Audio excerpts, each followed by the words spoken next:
Hi hello నమస్తే. ఈరోజు రిజల్ట్ని బట్టి మనకేమర్థమైంది, ఇది ఆంధ్రప్రదేశ్ తెలంగాణలో ఉన్న ఆంధ్రప్రదేశ్ తెలంగాణ కాదు, మనం ప్రతి ఒక్కరు వినాలి. నేను ఇప్పుడు ఇంగ్లీష్లో కూడా పెడుతున్నా ఈ వీడియోని, ఎందుకంటే ఏడిఎస్ మనం 5 రాష్ట్రాలు స్టార్ట్ చేసాము ఆల్రెడీ. కేరళ ఏడిఎస్ కేరళలో నిన్న నైటే స్టార్ట్ చేసాము. 15 డేస్ క్రితం ఏడిఎస్ తమిళనాడులో స్టార్ట్ చేశారు. ఏడిఎస్ కర్ణాటక ఫస్ట్ స్టార్ట్ చేశారు 20 రోజుల క్రితమే. మనం స్టార్ట్ చేసినప్పుడే తెలంగాణ ఆంధ్ర ఎట్లా మనం ఉన్నాం. ఇప్పుడు మనం ఆల్రెడీ మనం క్రియేట్ చేసిన గ్రూప్లోనే ఆంధ్ర తెలంగాణ ఉంది. ఇప్పుడు ఏడిఎస్ అనేది అంబేద్కర్ డిఫెన్స్ స్క్వాడ్ అనేది ఇట్ ఈస్ సౌత్ ఇండియాలో మొత్తం పాకిపోయింది. ఇప్పుడు సౌత్ ఇండియాలో 5 రాష్ట్రాల్లో ఉంది. ఆంధ్ర తెలంగాణ మనమే స్టార్ట్ చేసాము. సో అక్కడ ఒక బ్రదర్ తమిళనాడు నుంచి ఒక బ్రదర్ మెయిల్ పెట్టి, so he started in Tamil Nadu. Karnataka నుంచి ఒక బ్రదర్ మెయిల్ పెట్టాడు, so he started in Karnataka. కేరళలో మనకు తెలిసిన ఒక బ్రదర్ ఉంటే based on him that we started in Kerala. So the 5 states మన ఏడిఎస్ ఉంది. ఇప్పుడు మనం చేయగలిగింది ఏంటంటే, మనం ఏం చేయబోతున్నామంటే రిజల్ట్ని జాగ్రత్తగా అనలైజ్ చేస్తే ఏం జరిగింది ఈరోజు. ఏం జరిగిందంటే యూనిటీ ఉంటే ఏం జరిగిద్ది, అందరు కలిసి ఒక మాట మీద ఉంటే ఏం జరిగిద్ది అనేది ఈరోజు రిజల్ట్ మీద మీకు అర్థమైంది. అందుకే మీరందరూ ఒక బ్యానర్ కిందకు వచ్చి మనం బార్గెయిన్ చేయాలి, పొలిటికల్ బార్గెయిన్ చేయాలి. అంబేద్కర్ చెప్పింది అదే కదా, ఏమన్నా మీకు పొలిటికల్ బార్గెయినింగ్ ఉండాలి. అంటే ఇప్పుడు మనం కేరళ రిజల్ట్ మనం జాగ్రత్తగా చూసుకోండి. కేరళ రిజల్ట్ జాగ్రత్తగా చూసుకుంటే ఏం జరిగింది కేరళలో ఏం జరిగింది, గతంలో కర్ణాటకలో ఏం జరిగిందో, తెలంగాణలో ఏం జరిగిందో ఇప్పుడు కేరళలో అదే జరిగింది. ఏంటి, షిఫ్టెడ్ ది గవర్నమెంట్. ఎవరు గవర్నమెంట్ షిఫ్ట్ చేసింది?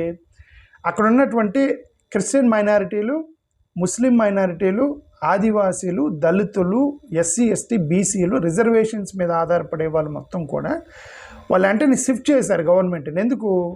The present government they are unable to address their problems, moreover they are ignoring the problem. So వాళ్ళంటే గవర్నమెంట్ షిఫ్ట్ చేశారు.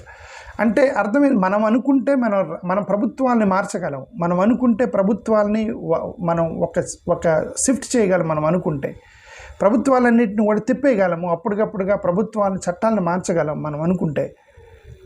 అలా అనుకోవాలి. ఇప్పుడు కేరళలో నాకు చాలా ఆశ్చర్యం వేసింది, వాళ్ళందరూ అనుకున్నారు, అక్కడ ఎవరు క్రిస్టియన్స్, దళితులు, ఎస్సీ ఎస్టీ బీసీలు అనుకున్నారు, లేదు మన గవర్నమెంట్ మార్చాలనుకున్నారు, ఆ మార్చేశారు, ఒక యూనిట్గా వచ్చి. తమిళనాడులో ఏం జరిగింది? తమిళనాడులో ఇదే జరిగింది. అక్కడ ఉన్నటువంటి యంగ్స్టర్స్ ఎవరు ఎక్కువ? అంతా కూడా ఎస్సీ ఎస్టీ బీసీలే కదా. సినిమాలు లాంటి తిరిగి ఫ్యాన్ బేస్ ఎవరు? విజయ్ ఫ్యాన్ బేస్ మొత్తం. Moreover is a Christian, Vijay is a Christian. So ఆ క్రిస్టియన్స్లో ఉన్న లోయర్ కమ్యూనిటీస్లో ఉన్నటువంటి క్రిస్టియన్స్ మొత్తం కూడా, క్రిస్టియన్స్, ఆదివాసీలు, దళితులు మొత్తం కూడా అతనికి ఫ్యాన్ బేస్గా తయారయ్యి వాళ్ళు ఏం చేశారు, అతను గుద్దారు. ఒక రిఫ్లెక్షన్ మనకి ఇక్కడ అర్థమైందంటే, పొలిటికల్ పార్టీలు డియోపలి ఉన్నప్పుడు అతను అదే చెప్పుకుంటూ వచ్చాడు విజయ్. డియోపలి ఉన్నప్పుడు ఎందుకు why should you stick to డియోపలి, మనకి ఆల్టర్నేటివ్ క్రియేట్ చేసే విధంగా ఉండాలి, అప్పుడే మీ మాట అంటారు, లేకపోతే లేదా. కొన్ని పొలిటికల్ పార్టీలు ఏమనుకుంటే, మనం తప్పితే ఆప్షన్ లేదులే, ఈ ఎస్సీ ఎస్టీలకు డబ్బులు ఇస్తే ఓట్లు వేస్తారు లాస్ట్ మూమెంట్లో అని అనుకుంటారు కొంతమంది. జనరల్గా SC ST Christians, lower community వాళ్ళు డబ్బులు ఇస్తే ఓటు వేస్తారు, మనం తప్పితే వాళ్ళకి ఆప్షన్ లేదు అని అనుకోవచ్చు, ఒక అవకాశం ఉంది, ఓకే. కానీ అక్కడ తమిళనాడులో ఏమనుకున్నారు, అసలు మీరు కాబట్టి మేము థర్డ్ ఆల్టర్నేటివ్ క్రియేట్ చేస్తాము అని చెప్పేసి విజయ్ని క్రియేట్ చేశారు. థర్డ్ ఆల్టర్నేటివ్ క్రియేట్ చేశారు, విజయ్ని క్రియేట్ చేశారు. అంటే ఏంటి అర్థం? దళితులు, ఆదివాసీలు, క్రిస్టియన్స్, ముస్లింలు, మైనారిటీలు వీళ్ళందరూ మనం అనుకుంటే థర్డ్ ఆల్టర్నేటివ్ని క్రియేట్ చేయగలము, యునైటెడ్గా వస్తాయి అనుకుంటే, మనందరం కలిసి ఉంటే కలదు సుఖం, కలిసి ఉంటే గట్టిగా నిలబడగలము. అదే ఏడిఎస్ బ్యానర్ కిందకి మీరు అందరు రావాలి, కలిసి ఉంటే. ఎందుకు మనం గవర్నమెంట్ని మార్చకూడదు? ఎందుకు గవర్నమెంట్ని మన యొక్క మనకు కావాల్సినవి మనం ఎందుకు సాధించుకోగలదు అనేది మనం జాగ్రత్తగా చూడాలంటే మీరు you all should come under ADS banner. ఆంధ్రప్రదేశ్లో, ఆంధ్ర తెలంగాణలో ఓకే. పొలిటికల్ పార్టీ కాదు మీరు అనుకోవచ్చు, ఇది ఏంటి పొలిటిక్స్ మాట్లాడుతున్నావు. ADS is not political party. We're going to bargain politically. No bargaining, simple straight forward demands from our side that you should not neglect your community. అంత neglect your community. మేము తప్ప వీళ్ళకి ఆప్షన్ లేదు, కానీ మనకే వేస్తారులే అని చెప్పేసి ఆకువీడు లాంటిలో గొడవ జరుగుతుంటే పొలిటికల్ పార్టీలన్నీ సైలెంట్గా ఉన్నారు. వీళ్ళకేమైనా ఎలక్షన్ ముందు డబ్బులు ఇస్తే ఓట్లు వేస్తారని అది నాకు బాగా బాధేసింది. అప్పుడు ఆకువీడులో జరిగిన ఇన్సిడెంట్ మీద నాకు బాగా బాధేసింది ఏంటంటే, వీళ్ళందరూ అనుకున్నారు ఏంటంటే అన్ని పొలిటికల్ పార్టీలు సైలెంట్గా ఉన్నాయి. అందరికీ తెలిసి ఇది అన్యాయం, అదే దళిత సత్రం అని. దళితుల యొక్క ప్రాపర్టీ అని సైలెంట్ ఉన్నారు అంతా. ఎందుకు పేదలయా వీళ్ళదేముందిలే అని చెప్పి. సో నేను అది మనం దాన్ని మార్చాలంటే అరే మనం వీళ్ళకి అండగా లేకపోతే వీళ్ళు కూడా ప్రభుత్వాలు మారుస్తారు, వీళ్ళు కూడా గవర్నమెంట్లను మారుస్తారు, వీళ్ళు కూడా ప్రభుత్వాలను పడగొట్టగలరు, నిలబెట్టగలరు అనేటువంటి శక్తి అనేది మనకి ఉండాలి, చూపించాలి. అది ఇక్కడ తమిళనాడులో చూపించారుగా, 3 ఆల్టర్నేటివ్ క్రియేట్ చేయగలమని చూపించారు కదా. వీళ్ళకి క్రిస్టియన్స్ వీళ్ళందరూ కలిసి 3 ఆల్టర్నేట్ మేము గవర్నమెంట్ మార్చగలమని చెప్పి అక్కడ చూసాం. అస్సాంలో ఏం జరిగింది, వెస్ట్ బెంగాల్ అస్సాంలో 2 ఒకటే జరిగింది. అస్సాం వెస్ట్ బెంగాల్ ఏం జరిగింది, అక్కడ ట్రైబల్స్ షెడ్యూల్ క్యాస్ట్ వాళ్ళు ట్రెడిషనల్లీ హిందువులు, వాళ్ళు షెడ్యూల్ క్యాస్ట్ వాళ్ళు ట్రైబ్స్ వాళ్ళు ట్రెడిషనల్లీ హిందువులు. ఎక్కడెక్కడైతే ఈ షెడ్యూల్ క్యాస్ట్లు ట్రైబ్స్ వాళ్ళు ట్రెడిషనల్గా హిందువులు ఉన్నారో వాళ్ళందరూ ఏం చేశారు, వీళ్ళు బాగా ప్రచారం చేశారు. ఏమని ఇన్ఫిల్ట్రేటర్స్ బంగ్లాదేశ్ నుంచి వచ్చి ఇదిగో మీ భూములు తీసుకెళ్తున్నారు అని చెప్పేసి బాగా రెచ్చగొట్టారు. అక్కడ రెచ్చగొడితే వాళ్ళందరూ యూనిటీ అయ్యారు. ఎవరు, ట్రైబ్స్ షెడ్యూల్ క్యాస్ట్ వాళ్ళు అక్కడ ఉన్నటువంటి అస్సాం బెంగాల్లో యూనిటీ వచ్చి మమతా బెనర్జీ గవర్నమెంట్ పడగొట్టి హిందువులు మొత్తం కాబట్టి ఆ బేస్లో భారతీయ జనతా పార్టీ చూజ్ చేసుకున్నారు.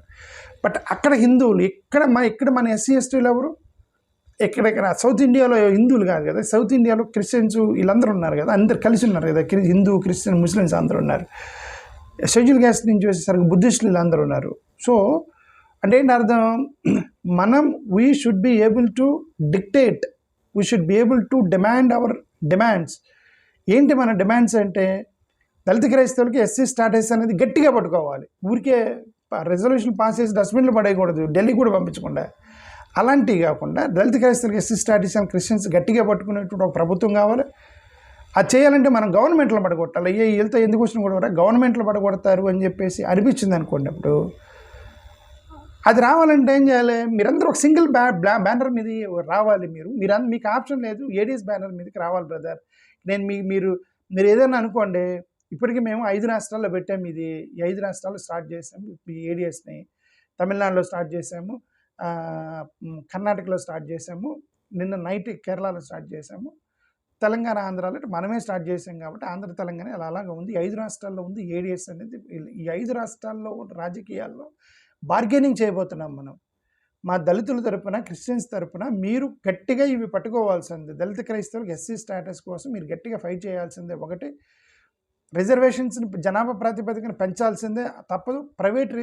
ప్రైవేట్ సంస్థల్లో కూడా రిజర్వేషన్స్ ఇవ్వాల్సిందే అని చెప్పి మేము గట్టిగా ఈ 5 రాష్ట్రాల్లో రాజకీయ నాయకుల్ని మేము 100% ఇన్ఫ్లుయెన్స్ చేస్తాము. ఓకే, ప్రస్తుతం ఉన్న పరిస్థితుల్లో మాకు ఫైనాన్షియల్గా అంత కెపాసిటీ లేకపోవచ్చు. అక్కడ దాకపోయి ఏది 5 రాష్ట్రాల ఛాన్స్ ఫైనాన్షియల్ ప్రస్తుతానికి లేకపోవచ్చు.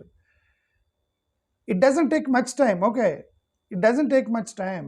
ఇది ఒక ప్రజాక్షేత్రంలో ప్రజలు మొత్తం యునైట్ అయినప్పుడు ఆ ప్రజాక్షేత్రంలో యూనిటీ జనాభాను చూసినప్పుడు అప్పుడు ఎవరు డబ్బులోనే లేవని ఎవరు చూడ్డు, ఓట్లోనే లేవని చూసి నీకేం కావాలి అని అడుగుతారు. ఏం కావాలంటే ఇది మాకు ఇవ్వాలని అడుగుతాం మేము. మాకు ఇది ఇవ్వండి. రిజర్వేషన్స్ కోసం మీరు గట్టిగా కొట్లాడండి. జనాభా ప్రాతిపదిక 20% రిజర్వేషన్ పెంచండి. మీరు ప్రతిసారి నిర్ణయాలు తీసుకునేటప్పుడు వాళ్ళు హట్ అవుతారు, వీళ్ళు హట్ అవుతారు, వాళ్ళు ఓటు బ్యాంక్ పోయిద్ది, హిందూ ఓటు బ్యాంక్ పోయిద్దేమో, అప్పర్ క్యాస్ట్ వాళ్ళు డబ్బులు ఇవ్వరేమో, ఇది చూస్తున్నారు. కానీ మేమేమన్నా పిచ్చోళ్ళలాగా ఉన్నామా, అంటే మేము అంత చిన్న చూపా, మేమంటే మీకు ఓట్లేము, ఎట్లయినా సరే ఓట్లు వేస్తారు డబ్బులు తీసుకుని అని అనుకుంటున్నారా అనేటువంటి సిగ్నల్ పొలిటికల్ పార్టీలందరూ మనం చెప్పాలి. అంటే మనకు ఉన్న ఆప్షన్ ఏడీఎస్ కిందకి రావటమే బ్రదర్. మీకు ఇన్నిసార్లు చెబుతాను, నేను ఏడీఎస్ని ప్రమోట్ చేయాలని నేను అనుకోవట్లే, మిమ్మల్ని ప్రొటెక్ట్ చేయాలనుకో. There is a difference. I don't want to promote ఏడియన్స్, I want to protect you through ఏడియన్స్. Sir ADS, okay, through ADS I want to protect you. I don't want to promote the ఏడియన్స్. Say ఏడియన్స్ and ADS, okay. So this is what I want to సే.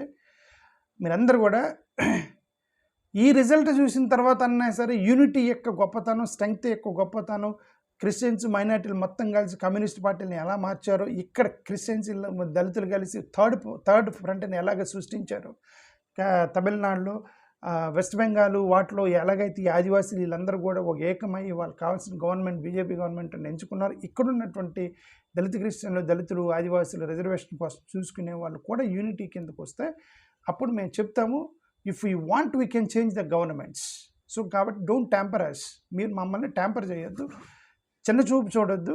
వీళ్ళే కదా డబ్బులు ఇస్తే ఓట్లు వేస్తారని first మీ mind నుంచి తీసేయండి. ఫస్ట్ ఎస్సీ ఎస్టీలకి క్రైస్తవులకి డబ్బులు ఇస్తే ఓట్లు వేస్తారు, మనకు తప్ప వాళ్ళకి దిక్కు లేదు అనేటువంటి మైండ్ నుంచి తీసేయండి. ఫస్ట్ ఆఫ్ ఆల్ అది తీసేయాలి. అది తీసేసినప్పుడే మమ్మల్ని కూడా మనుషులుగా మీరు గుర్తించిన రోజే ఈ ఆంధ్రప్రదేశ్లో మా ఓటు బ్యాంక్ మీకు పడిద్ది అనేది మీ ఏడీఎస్ ద్వారా చెప్పదలుచుకున్న ఆంధ్ర తెలంగాణ రెండిట్లో చేయగలుగుతున్నాం. ఓకే, ఆంధ్ర తెలంగాణలో 100% చేస్తాము, ఆంధ్రాలో పక్కాగా చేస్తాము, తెలంగాణలో కూడా మన వాళ్ళు స్టార్ట్ చేశారు. ఇక మిగతా రాష్ట్రాలంటే ఇప్పుడే స్టార్ట్ చేశారు కాబట్టి అక్కడ వాళ్ళు దాన్ని పట్టుకుని వెళ్తారా లేదా అనేది మనం పుష్ చేద్దాం.